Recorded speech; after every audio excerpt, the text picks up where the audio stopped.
Welcome to The Author's Journey with #1 international best-selling author and in-demand publisher, Rebecca Hall Gruyter. Today, we'll showcase the works of an amazing best-selling author, find out the story behind their book, and explore ways to bring your message powerfully forward. Now, here's your host, Rebecca Hall Gruyter. Welcome, everyone. I hope that you're having an amazing day. Honored to be connecting in with you on The Author's Journey, where we talk to amazing best-selling authors that have said yes to the idea of the book, said yes to leaning in and bringing it forward, and then yes to releasing it and sharing it out in the world. And they have done so in such a way that they have become a bestseller or above. And our guest today, he said yes to taking that original trip that planted the seed to say yes to the idea of the book that he was able to bring forward and launch. And it became a #1 international bestseller very, very quickly and is continuing to ripple out.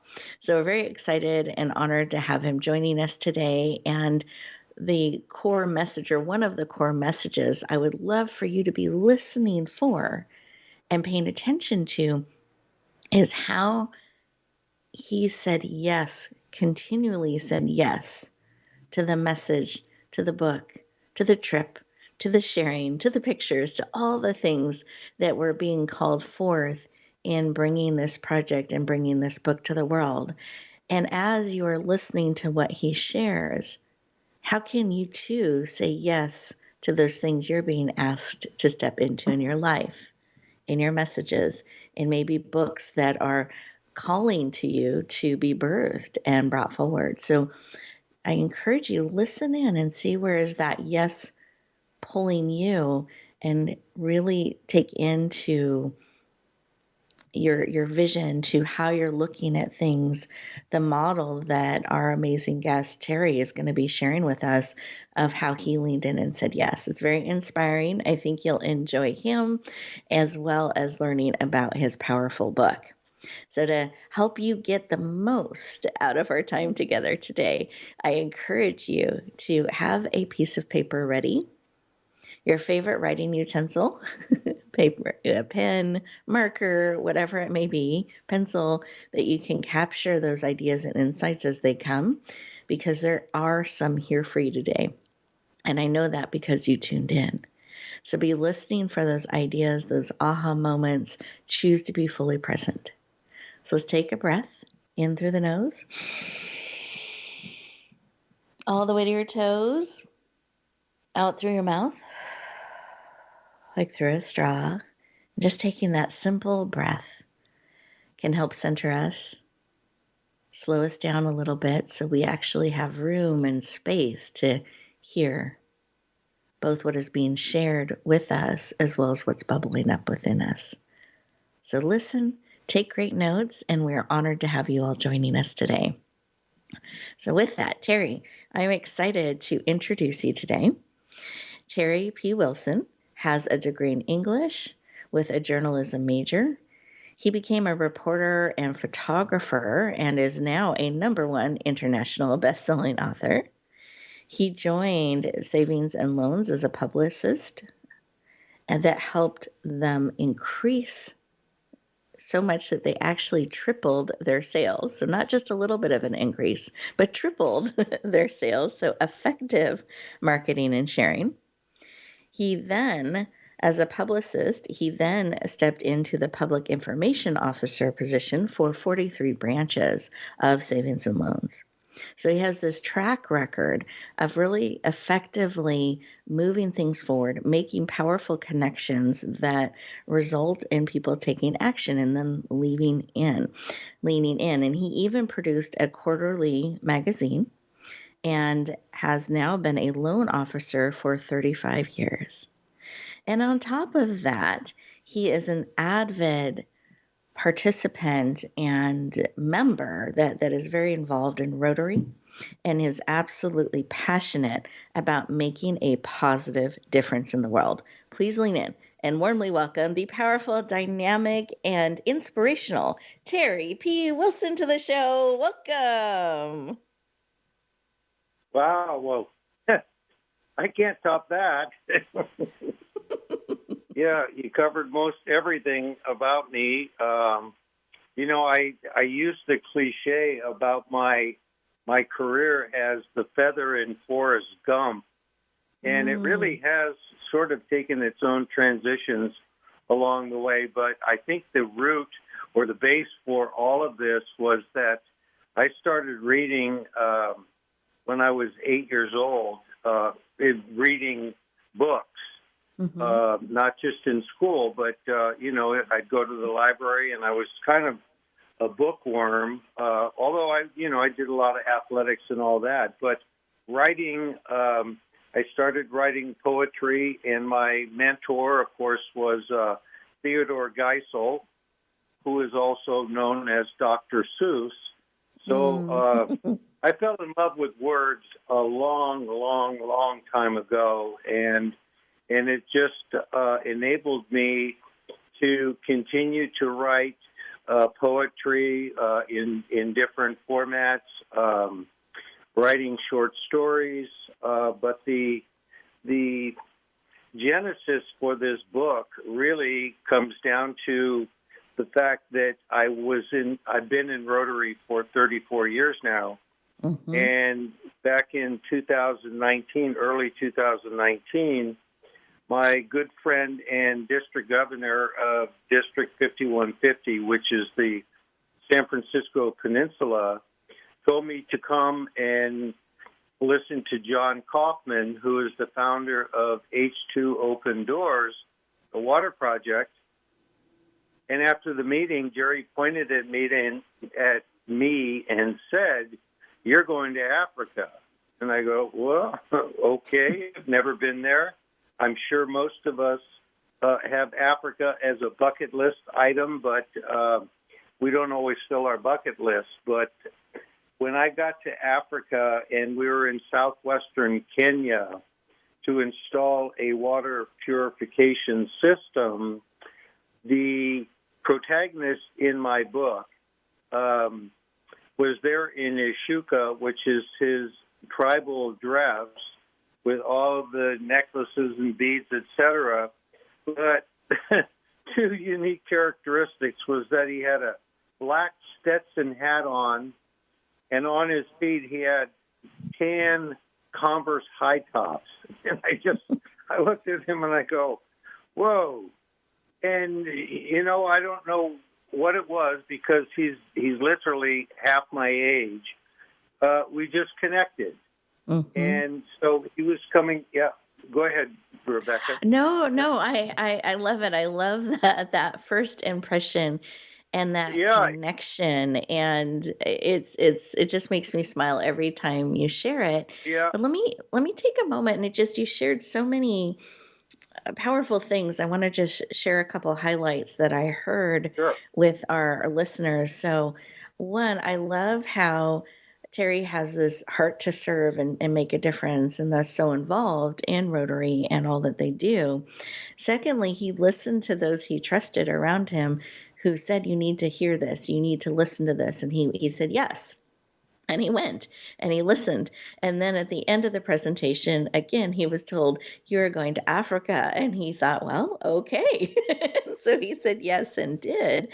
And not only did he help with the water system that they were putting into place, he made this powerful connection with Prince and all the work that he's doing in Africa, which has led to the book that he brought forward. So just taking that little connection step by step back, the yes, the yes, the yes, and that first impression of Prince, and yet looking very different, and it even kind of surprising you, the mixture that you saw in front of you, you felt that connection and you honored it. Anything you would add to that?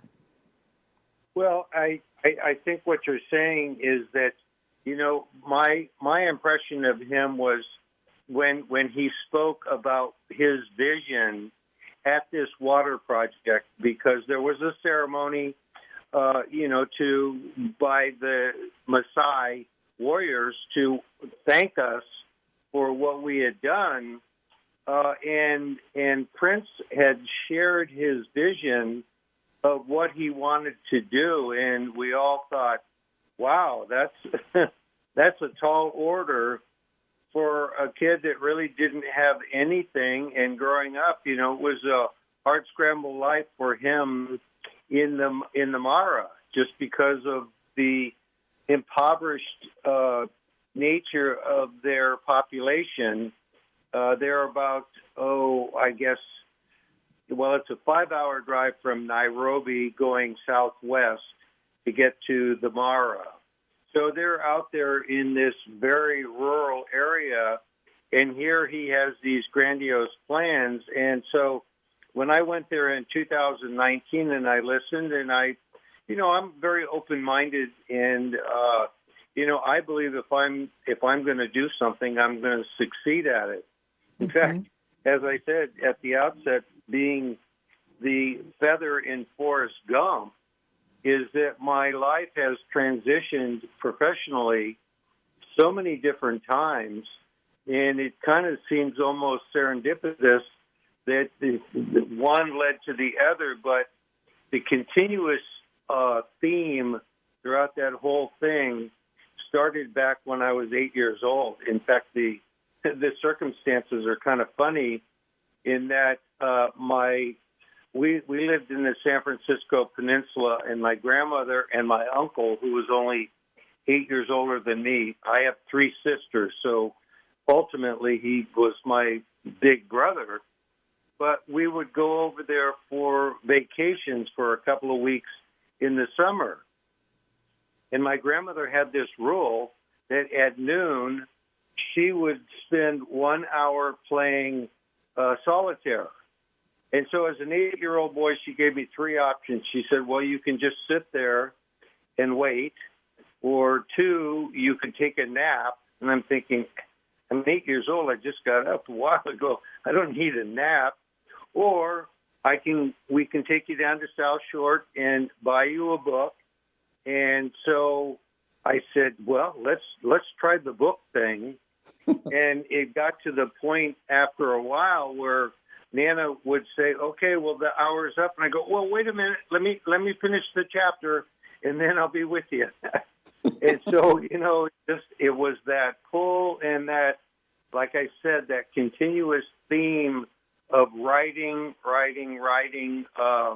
And so when I tell people, I spent the last 35 years being a loan officer, I had plenty of writing opportunities in Rotary, in being the newsletter editor, countless times. And as Rebecca said, when I was with the bank, I was first the publicist and then the public information officer. But I had put together, writing and photographing a 24-page quarterly colorful magazine for the company, because we had 43 branches and I don't know how many employees, but I'm sure there were probably, I don't even know how many, maybe 100,000 or something like that, maybe 50,000. Maybe I'm way off. I don't know. No, this is. But Go ahead, Terry, and then we are getting close on time, so I want to make sure we're able to get to all of your beautiful content. And I love your rich history of what you're sharing and how Nana helped reinforce this love and helped you discover the love of reading and writing. It's beautiful to know, and I think many of our listeners will resonate with that some of those seeds got planted early, and then I like how it took a hold of you and you weren't quite ready. Wait, let me finish the chapter. So there's this passion you have, and then in your professional experience, so many of the things that you have done around bringing information forward and writing and putting the story together to help it connect with the readers in so many different ways. So I just love how rich all of that experience is that then you have brought to this beautiful book that we're going to talk about in just a moment that you've brought forward. We are getting ready to go to our first commercial break. And as we do that, listeners, I want you to think about some of what Terry has shared and what are some things that you feel that pull then maybe it's a stretch that you can say yes to, and maybe look at seeing how some of that, if you look back, you can trace a path of where that seed has come from and how you've been groomed, in a sense, to bring that uniquely forward. So we'll look forward to talking to you in just a moment.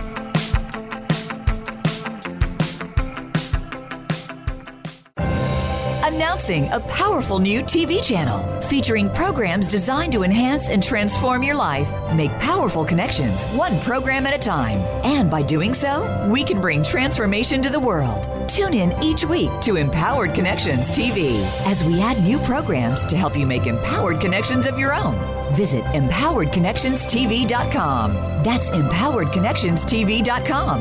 And make the most of an incredible life transformation. Rebecca Hall Gruyter's Speaker Talent Search is looking for speakers wanting to get on more stages. With just one audition, you could open the doors to hundreds of speaking opportunities, reach more people, and expand your impact. Finalists get to audition live in front of leaders looking to fill all kinds of speaking opportunities. Apply now at speakertalentsearch.com. That's speakertalentsearch.com. We look forward to hearing your message.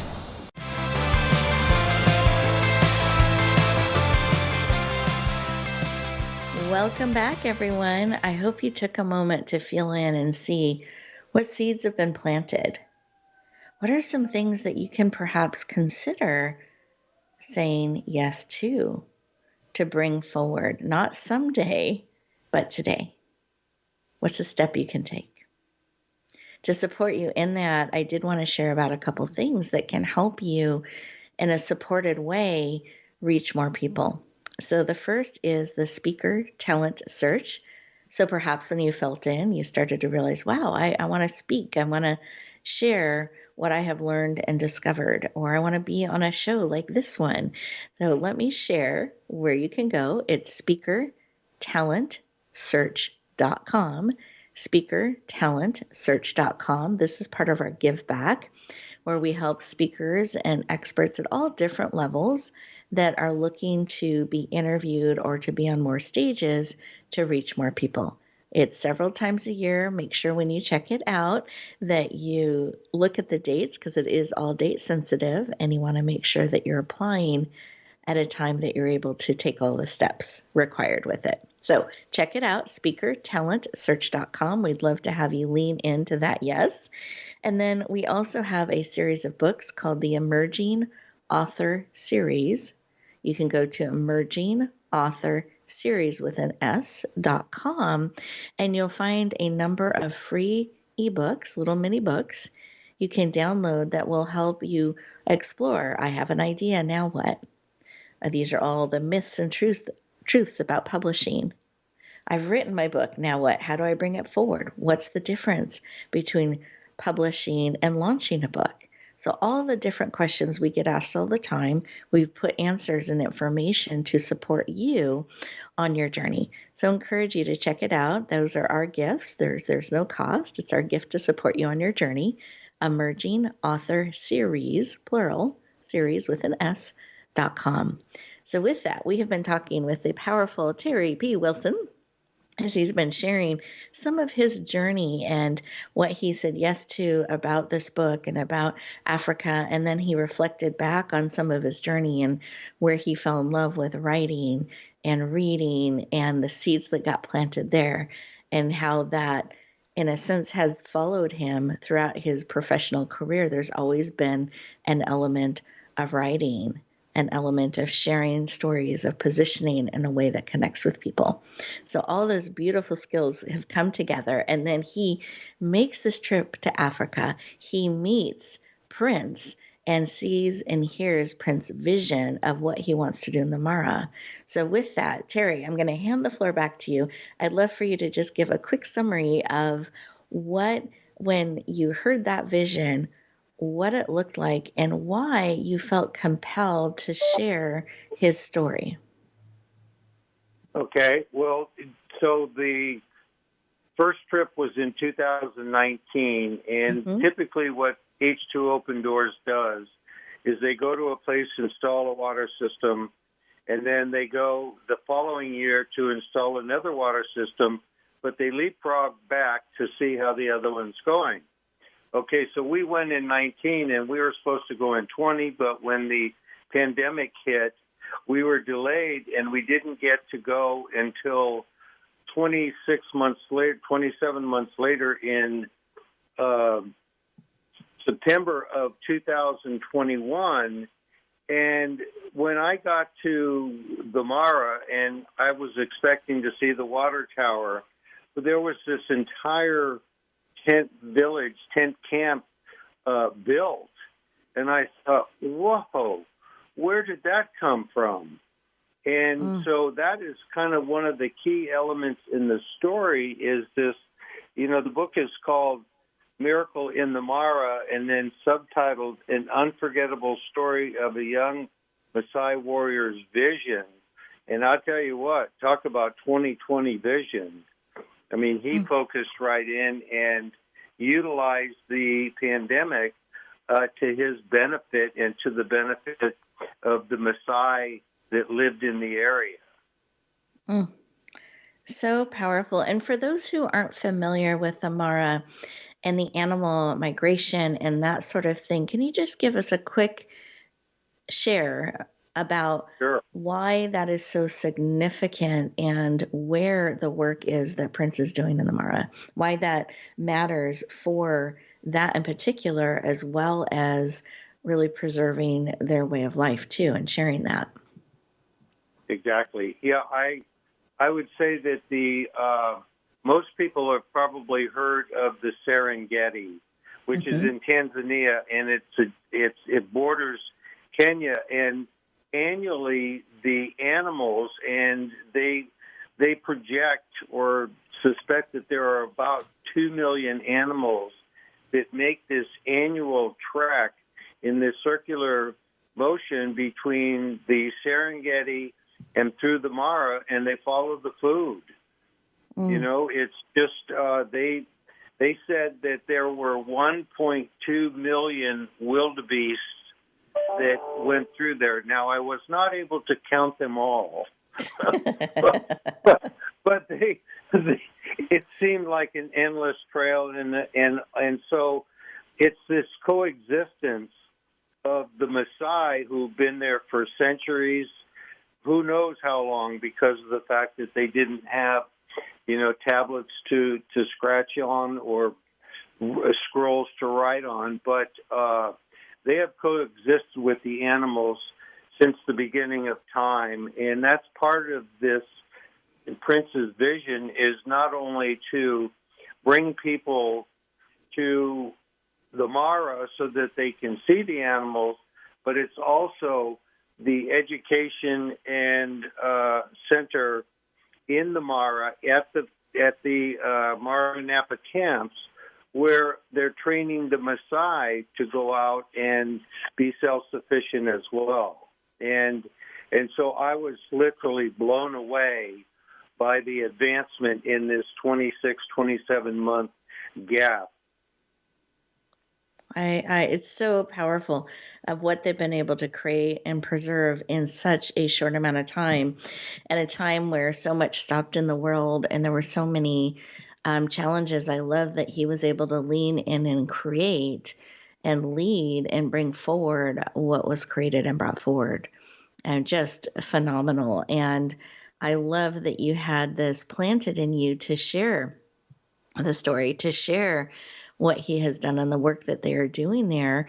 And as you put this book together, Miracle in the Mara, as you share his story and you share what is being done and created, you had two goals. And I think this is really important for all of our writers out there, having clarity of purpose. Why are you bringing this forward? Why did you want to publish it? You had two very specific reasons that you shared with me from the very beginning, and I'd love for you to share those. Yep. Okay. So my two goals after deciding to write the book, and we'll get into that in just a minute, but after the writing the book, my two goals were, when you finish reading the book, I want you to immediately call your travel agent and say, I need to go to the Mara. It's a place where I have to be. And then secondarily, because Rotary is an international organization made up of 1.2 million members in about 36,000 clubs in nearly 200 countries in the world, was to get some recognition in that book for this water project and for this shared ecosystem between the Maasai and the migration of animals. So those are two goals. The first one, I know a couple of the reviewers are planning on making that trip. And as soon as I get my hardbound copy, which should be in the next day or so, I'm sending it to the editor of the Rotarian magazine with a cover story or a cover letter explaining why I think we should share it with our Rotary world. Beautiful. I love that. So already the first step, the first goal has been achieved, and hopefully more and more people lean into making that trip, and then you're taking the steps on the second. So I love that. Oh, circling back to the book itself, there's a cover that's just very beautiful and dramatic that is from a picture that you took there. And then that became really important as the book was coming together.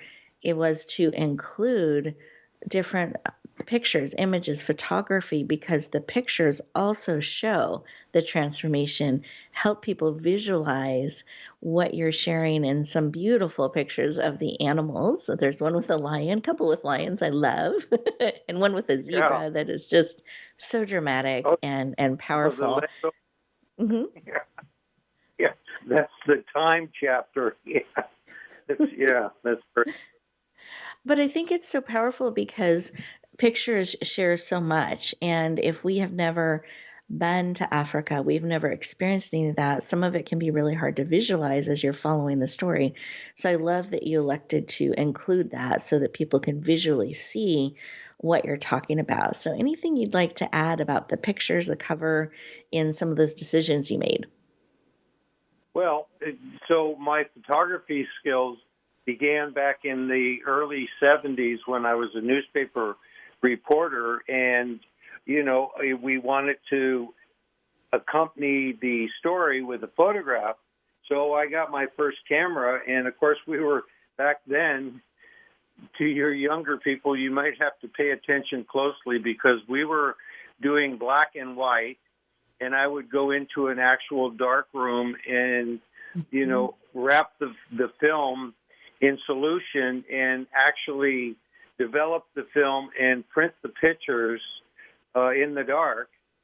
And then we would do the layouts of the newspaper and take them to the editing room and go from there. So that and the fact that I had such a beautiful wife for over 50 years, I couldn't stop photographing her. So photography and me and writing and my wife were all kind of one package together. So as Rebecca said, trying to visualize the animal life there is really, I've seen National Geographic and all that, but actually being there, I mean, we were literally in our Land Cruiser, and we were in a herd of wildebeest, and we're just kind of in the middle, and they're all running, and we're just driving along with them.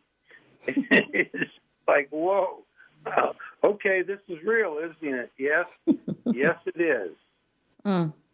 I love it. And I love how you brought some of that to every person that opens this book, from the cover on, and shared with both words and images to really help them capture the heartbeat of what is happening in the Mara, what is being created, what Prince has done, and what is still to come that people could actually get involved with and be part of. So I think it's such a powerful book. It was received so well. It became an international bestseller very, very quickly, reaching 28 best-selling categories, 15 of them number one. So very powerfully received, and is continuing to ripple out into the world. And if we take just a moment, Terry, and you think about that and you reflect back on when it was released in the world. Sometimes we can feel nervous, and then to have it received.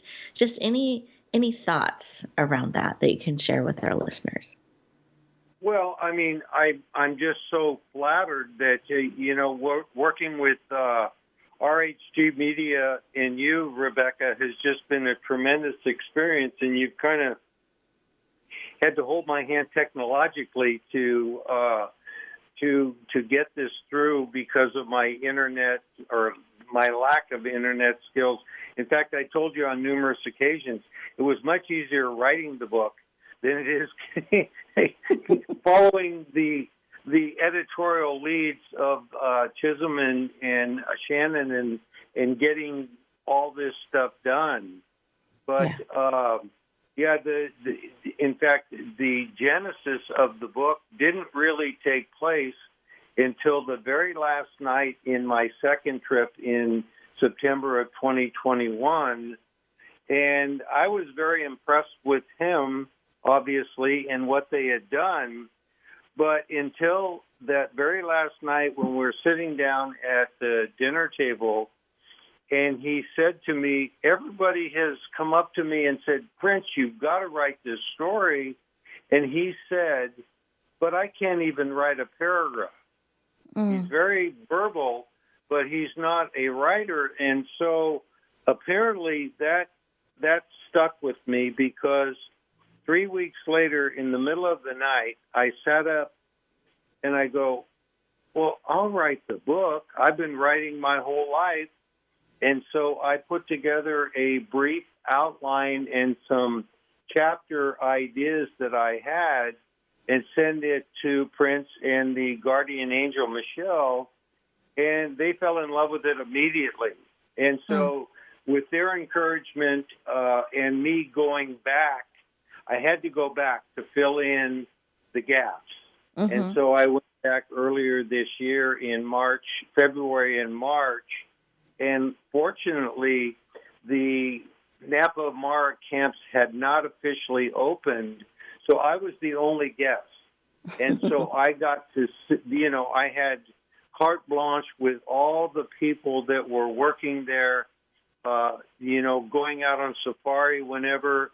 And so it gave me the fill-in, because the book is about his vision, but it encompasses all of the things that take place there that he's sort of bringing together and being recognized as a leader in that area, and the rebirth, in my opinion, of the Maasai tribe in the Mara. So to me, when they said yes, I was thrilled. And I just said, okay, I'm underway. I'm starting to write, and I'll be sending you chapter ideas and chapters and things like that. And so, it evolved rather quickly, in my opinion, the writing part. As I say, the writing for me is easy, but it was the post-production or the production of it. And that's where Rebecca's team is just phenomenal. And if you haven't heard of RHG Media Productions, you better write that down, because if you ever get to a point where I am, or I was, and this is another thing that was just sort of fateful, is that one of the Rotary members that was on the 2019 trip, I'd run across her again at a Rotary event, and I was talking about my book, and she said, well, you got to call Rebecca. And that was the best thing that happened to me in getting from this manuscript to a published book. Well, thank you, Terry, so much for sharing. And it has been a joy to be on the journey with you and to work with you to bring such a powerful and meaningful book forward. I think it's so inspiring to have these positive real life stories of what people are doing and bringing forward. And the more we can echo those out, bring them to the world, the more encouragement it is for all of us. And it's an opportunity that we can get involved. So I celebrate you saying yes. I'm so glad that person said, call Rebecca, and that we got Oh, to me be too. part of it. Oh, thank you, Terry. I so appreciate that. And I wanted to take just a moment for our listeners who are saying, okay, I've heard a lot about this book. It's really sounds amazing. I wanted everyone to be able to know where to get a copy and how they can connect with you further. So can you share that? Okay. Well, the Amazon is probably the primary location to get the book now. In fact, all the proceeds from the sale of the book are going to Friends of the Masai Mara, which is the 403c company or copyright, and the paperback is most beneficial for them, and it's all in color. It's really nice. I have some copies. I'm waiting for the hardbound, but I would encourage you. It's only $19.99 in paperback. Encourage you to buy that, and it will give you not only if you're considering writing something, it will give you an understanding of the Mara, but also, you have a theme, but you also have to have some sidebar stories in there to make it a little more colorful. If I was just droning on the vision, the reality, you go, okay, well, that was told in the first 10 pages. Now what? But we were able to weave in, or I was able to weave in a lot of other elements that bring the Mara to life and bring the people, the Maasai, to life, in addition to what Prince and the Guardian Angel have done here. Yes. So, it's I'm really proud of the fact that I had never written a book before, but you need to start with obviously the idea, but then you need to develop the storyline and the plot, and then some of the sub-chapters before you start typing. You're going to get to one page and go, well, now what?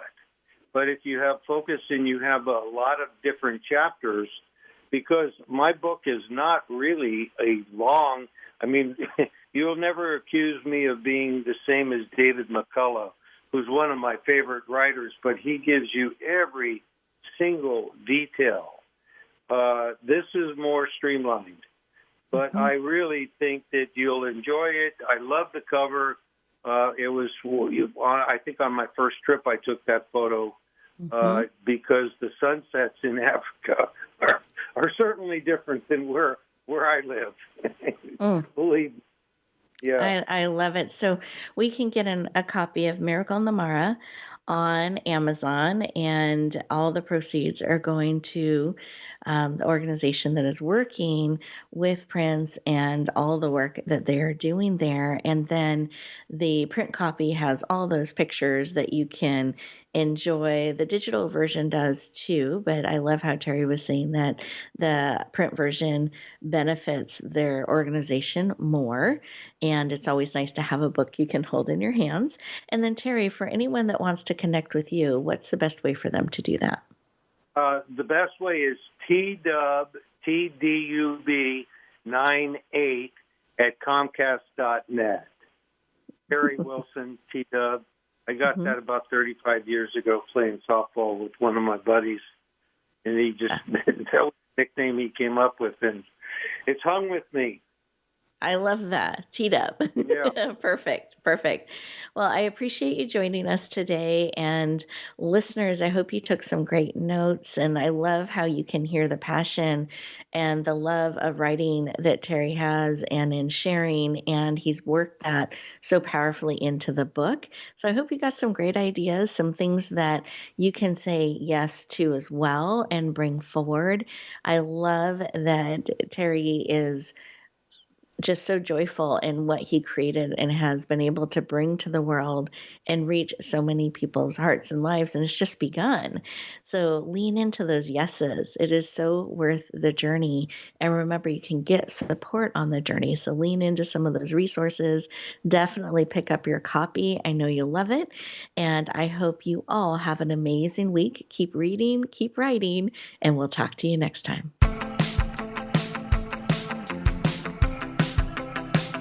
Thank you for tuning in to The Author's Journey. Please join Rebecca Hall Gruyter for another edition of the Author's Journey podcast every Monday on the Voice America Variety Channel. And until we talk again, use some of the tips and inspiration from today's show to guide you as you lean in to bringing your message forward.